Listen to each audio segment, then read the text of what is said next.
In February of this year, the unthinkable and the unexpected happened.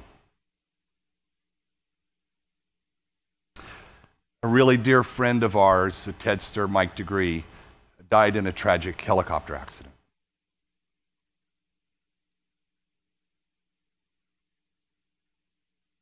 In thinking about how much Mike meant to me, how much he meant to us, how much he meant to this event the last 2 years, I thought, what would Mike do to honor Mike? He wouldn't do a memorial service. He wouldn't do a lengthy whatever. But it would have something to do with kids. And that was my inspiration. And I thought, well, what would that look like? And I said, the kids are our future. So why don't we meet the future? Okay, now what does that look like? And I thought, Mike worked so hard with kids, and last year's film that you can see on our website really is a testament to that and the energy that he had. He was, his brother said at the memorial service, he was a human exclamation point. And I'll show you that in a second.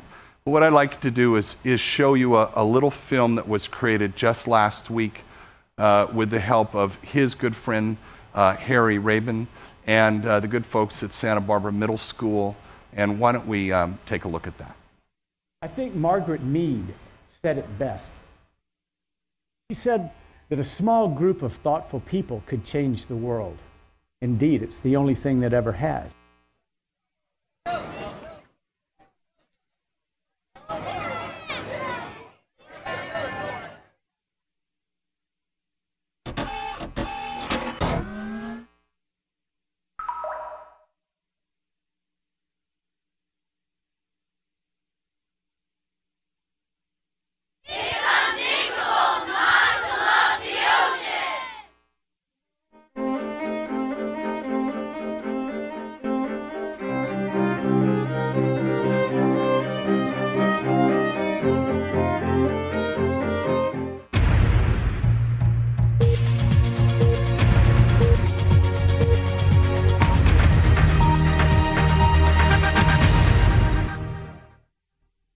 One of the first questions that comes up is, but what can I do?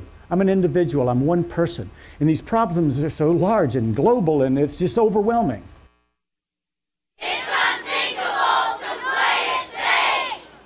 My answer to that is don't look at the big, overwhelming issues of the world. Look in your own backyard.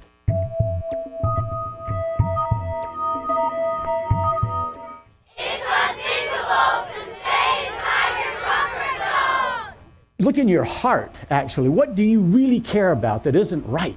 It's unthinkable to not see the day. What can you do that is more responsible than what you're doing now?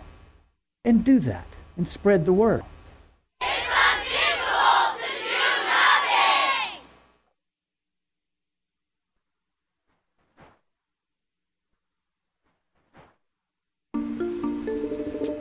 Harry, thanks a lot. That was exactly what I wanted. So what I'd like to do now is last week, in trying to figure out how to make this even more real for you, we invited some high school kids to the office to talk to them about their hopes and dreams, and for me to kind of connect with what it's like to be 17 again or 13 again. And John, thank you so much for helping me to connect to my inner teenager, to help relate with these kids and talk to them. These kids are amazing. They're all wearing red shirts that says, "I am the future." We've invited them as our guests. Thanks to our sponsors. Thank you so much, because that helps underwrite it. What I'd like to do is I've got 3 of them that are quite amazing. So let's meet the future right now.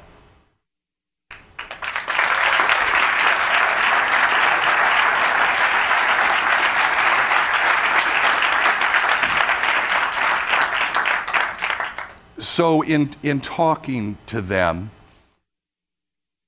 these are high achievers. This is what high achievers look like.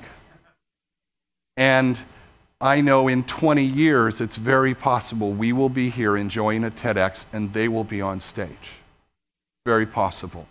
So in thinking that they've got this great potential, what gives them hope that they will be successful? That was the question I asked them. And so we're going to listen to all three of them talk about what gives them hope. Hi, so my name is Anyetta Cleland. What gives me hope? It's a big question. Last June, I completed my junior year at Dos Pueblos High School, and everyone told me that my junior year would be the most difficult academic year of high school. And it certainly was. I took 5 AP classes and a series of math classes at UCSB.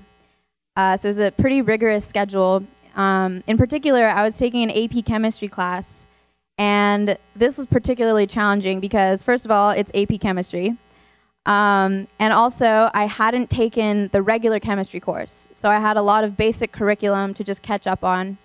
And most importantly, during the time that the AP chemistry class would meet every day, 3 days a week, I had to be at UCSB at a math class. So I was missing 60% of the in-class instruction for this chemistry class. But I did all the homework assignments, I read the textbook outside of class, and I would meet with my very accommodating chemistry teacher during lunchtime to stay caught up with the class. And I did very well. I got an A and a 5 out of 5 on the AP test. Thank you. And so just knowing that I can teach myself and that I can learn independently, knowing that I can do that really helped to fill me with confidence.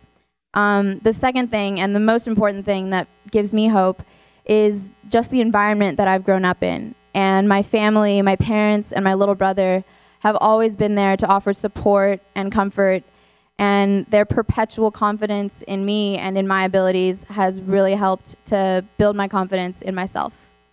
And that's what gives me hope.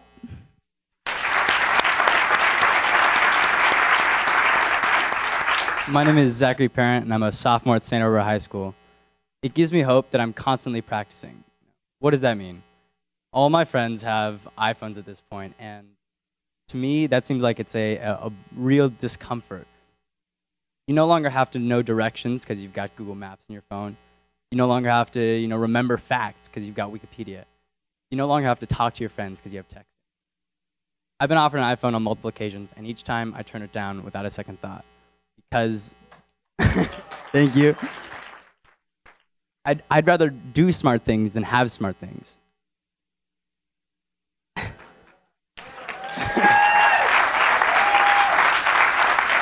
I started biking to school in 5th or 6th grade, even though my parents were happy to drive me. And at the time, it seemed unnecessary and, frankly, more difficult. But now that I'm in high school, I really would not be able to get to the places I need to be or do the things I need to do without that independence of biking. In elementary school, I started to find the math test too easy, and so I challenged myself to do all the work in my head and turn in a spotless exam with just correct answers. And this was awesome until my teacher called me to have a conference about cheating. What I'm trying to get at here is that when I'm given an option, regarding how to go about accomplishing something, I'm more often not inclined to take the harder way. And at the time, it usually seems like I'm just piling on extra obstacles for myself. But in the long run, it usually helps. When I recently read that for someone to truly become an expert at doing something, it doesn't take innate skill or luck. It just takes a lot of practice. And some people estimate that's 10,000 hours. I don't think I'm going to get there. But every decision I make to go against my instinct and take the less easy option helps me to get closer there and makes me less reliant on others. Because I'm constantly practicing, I'm constantly improving. And to me, there's nothing more important than continuous improvement. And that gives me hope that I will be successful.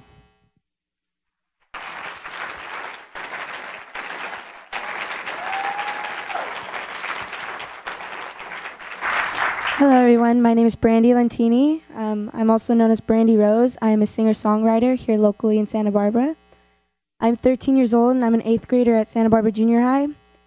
What gives me hope is my music, that I will be able to change the world and make it a better place. Me and musicians like myself we try and put peace, love, joy, and happiness into the world just so it will become stronger. But not just the world stronger, but the people on it too. Being a teen like myself, I struggle with having to always be perfect and trying to always do this, but music lets me be able to express myself, not having to deal with the peer pressures of alcohol and drugs coming my way and all these people telling me, oh, you're not cool, you can't hang out with us if you don't do this. Psh, yeah, music. But I also want my music, to be able for all the kids my age to relate to. And that's one hope that I have for my music. And I also have a hope that my music will be able to change the world, and people on the world will be able to help people from listening just to the passionate lyrics that I try to come up with, that they will be able to express their feelings as well. And one quote that I have from the late Whitney Houston that just recently passed away is, "I decided long ago never to walk on anyone's shadow. If I fail or if I succeed, at least I live as I believe, and I believe music can bring us hope." Thank you.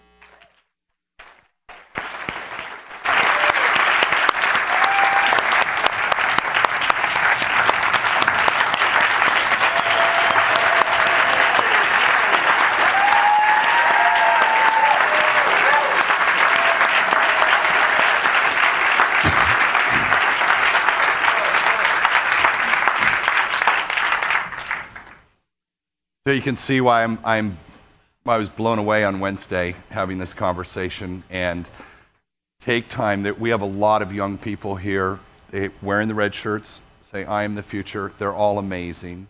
They're all TEDsters now. Welcome to the club, and thank you very much.